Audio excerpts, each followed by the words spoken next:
এইবার তোমাদের মনে হতেই পারে আল বাল এত কেন, মানে আল ফাল, নট বাল, ফাল, এফ, আল ফাল তুমি এত কেন বকছো? আসল মুদ্রা কথায় এসো।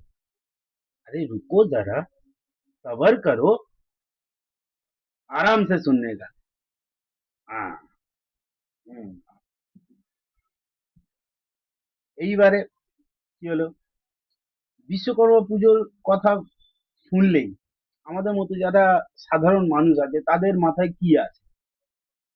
ঘুড়ি, লাটাই, এন্ড অফ দ্য ডে মদ আর মাংস।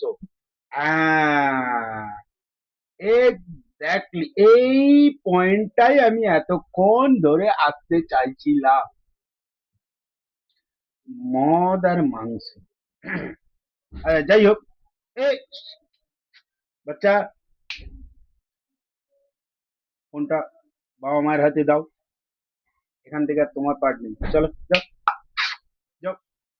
अरे बच्चा है तू मेरा यार, चलो जाओ। हाँ, हाँ। এই যে বিশ্বকর্মা পুজোর দিন বিকেল বেলায় কিছু কিছু জিনিস আমরা দেখি, কি দেখি? হুম, আমাদের মতো সাধারণ কমন ম্যান যারা আছে তারা কি করে? মদ আর মাংস খাওয়ার পরে যদি বেশি নেশা হয়ে যায়, কি করি আমরা?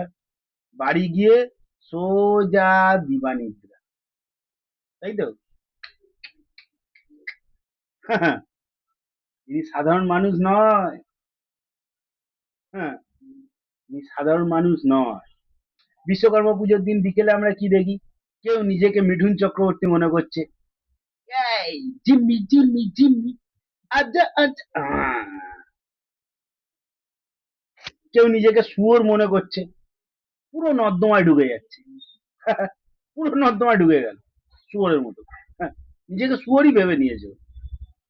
আর যেমন আমি নিজেকে করিবে শাহরুখ খান,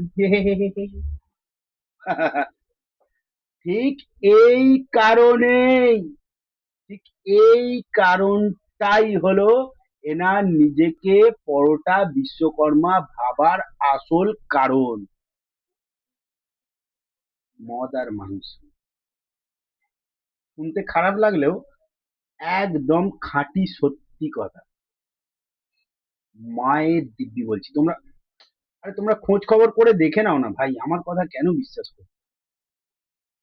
আর আজকে এই পর্যন্ত, আর বেশি ভাট বকতে পারবো না আমি। চলো, যাও, রাত্রি হয়ে গেছে, গিয়ে ঘুমিয়ে পড়ো যে যার মতো। আবার এর পরে শুক্রবার দিনকে নেক্সট স্টোরি আমি দেবো।